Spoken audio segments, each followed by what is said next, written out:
¿Cómo están, estimados amigos de este canal YouTube? En el último debate técnico destacó nítidamente la presentación del economista Luis Carranza, ex ministro de Economía y Finanzas, expresidente de la Corporación Andina de Fomento, de una gran experiencia, solvencia y con una explicación muy pedagógica que creo que la entendimos todos.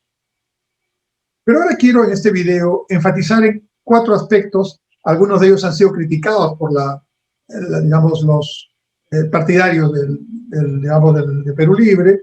Me parece democrático y justo que lo hagan, porque de eso se trata, es una contienda electoral, y cuando hay razones de un lado e intentan haber razones del otro, pues eso es democracia pura y hay que aplaudirlo. Eso es lo que produce un debate serio, ¿no? Aunque hay que recordar que la parte de Perú Libre, el señor Pari, no hizo ninguna propuesta ni tampoco demostró que se manejaba el tema. Es decir, prácticamente fue una actuación unitaria y solitaria del economista Carranza. Pero bueno, en primer lugar, algunos analistas han dicho, bueno, ¿y cómo va a financiar todo eso que dice que va a financiar? Eso son medidas populistas.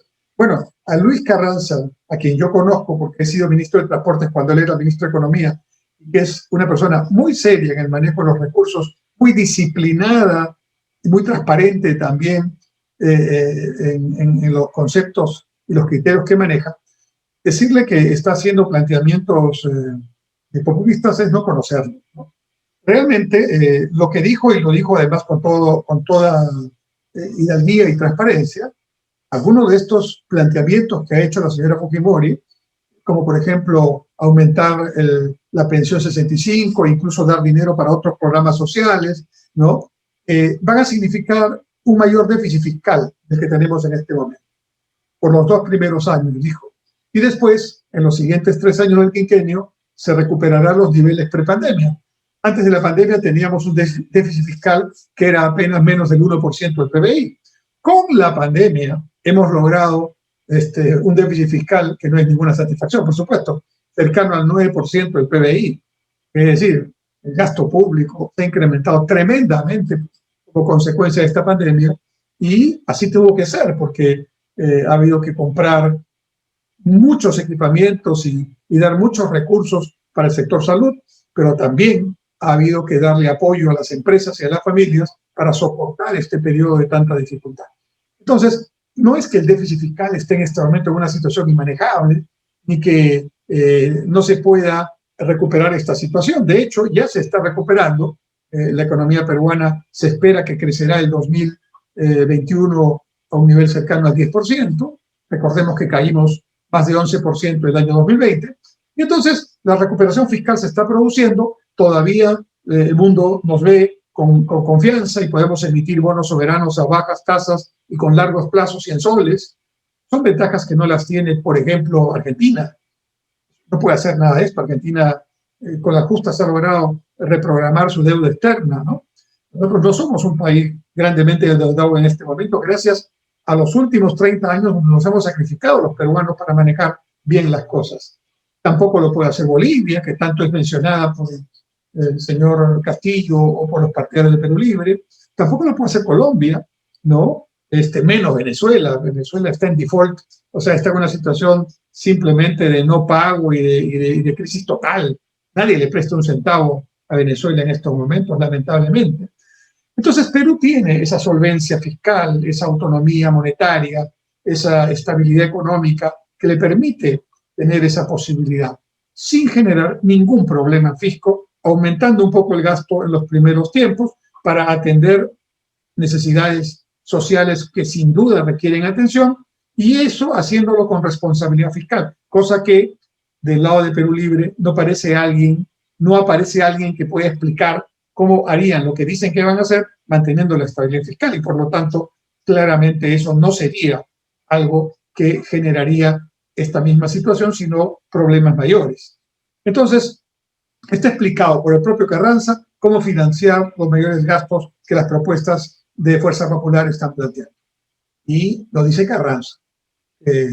Me consta, fue el que dirigió la política económica del Perú cuando surgió la crisis de los años 2009-2010 a nivel internacional, que hizo que todo el mundo cayera, y Perú fue uno de los poquísimos países, junto con China, que crecieron positivamente en el año 2009 e incluso crecieron casi al 9% en el año 2010. De manera que son palabras mayores. No está hablando cualquier personaje. Está hablando una persona que conoce, que es responsable y que además es conocido en el mundo internacional por ese manejo tan acertado que permitió, entre otras cosas, que nos dieran el grado de inversión a Perú, que hoy nos da tremendas facilidades para tomar crédito. El segundo tema que también ha sido criticado en general por quienes consideran que la propuesta de Fuerza Popular no está haciendo un poco de demagogia, es este tema de distribuir el canon, 40% del valor del canon, directamente a las poblaciones beneficiadas y no a través, como ocurre ahora, de los gobiernos regionales y municipales. Recordemos brevemente que el canon resulta del 50% del valor del impuesto a la renta pagado por las empresas mineras, petroleras, gasíferas, pesqueras, todas las que trabajan con recursos naturales que tienen utilidades.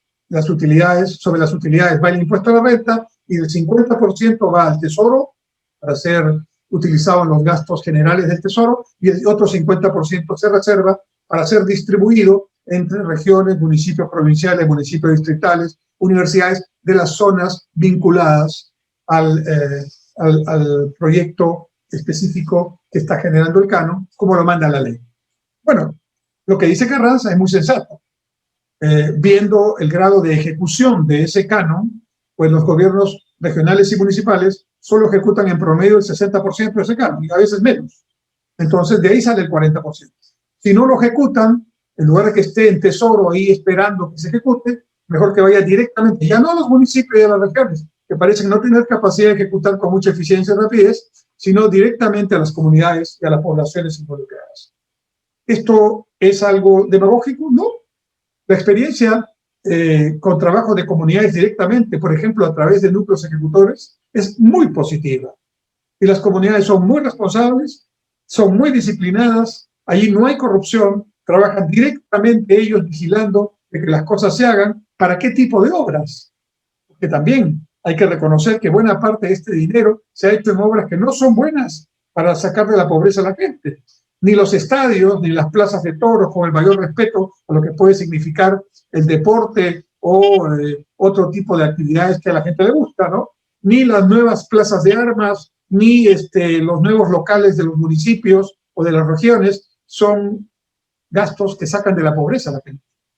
Y entonces, este dinero tengan la seguridad que los pobladores y los comuneros directamente, sin tener que pedir permiso ya a sus autoridades, van a llevar para obras concretas, como cimentar caminos vecinales, salir de la trocha a caminos, digamos, de mayor estabilidad, ¿no?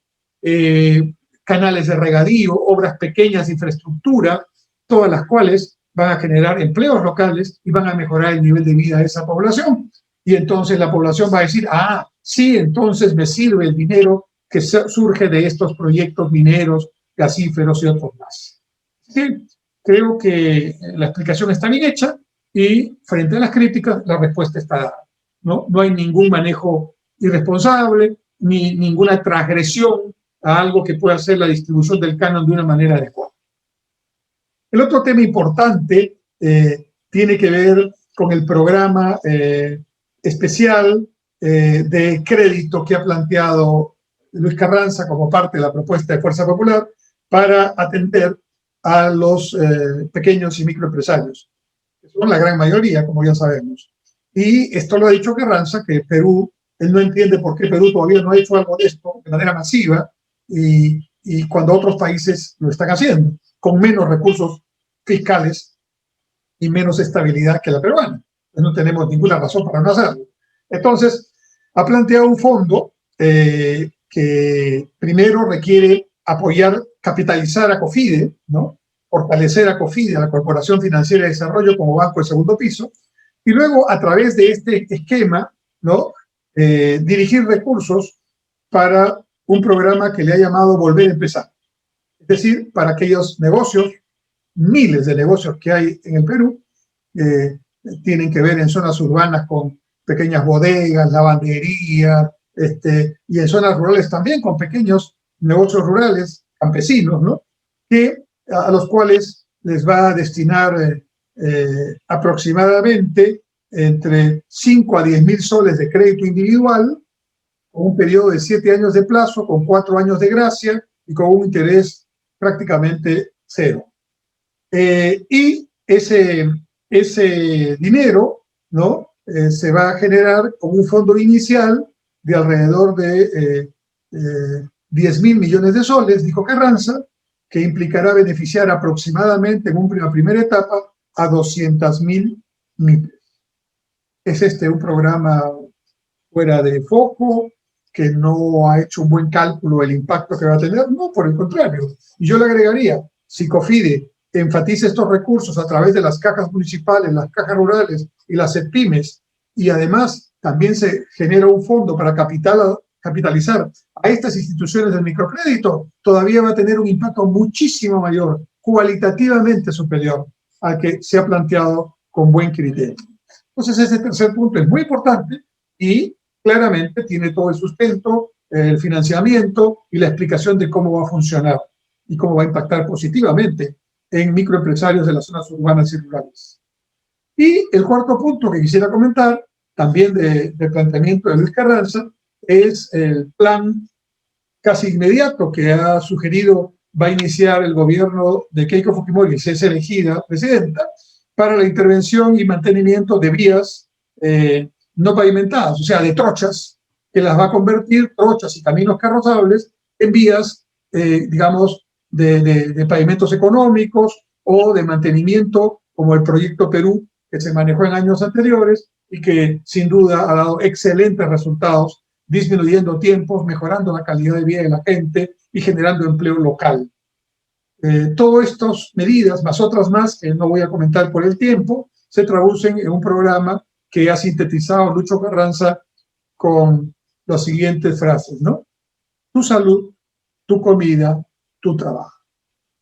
Creo que está bien enfocado, creo que está debidamente sustentado, creo que va a funcionar y va a permitir mejorar el empleo, mejorar los ingresos, mejorar la capacidad de empresas y de familias, mientras la economía va recuperándose del todo frente a esta pandemia. Y son propuestas concretas, claramente difieren digamos, de lo que se dice en el planteamiento de Perú Libre, donde en este aspecto, en el económico, solo nos dicen que van a cambiar la Constitución y que van a renegociar o prácticamente, digamos, desconocer los contratos con las empresas que están vinculadas a recursos naturales, las famosas transnacionales, ¿no?, que ellos mencionan continuamente, y ahí se acabó su programa económico, ¿no? Evidentemente, las diferencias son muy claras. Les dejo a ustedes la opinión final. Muchas gracias.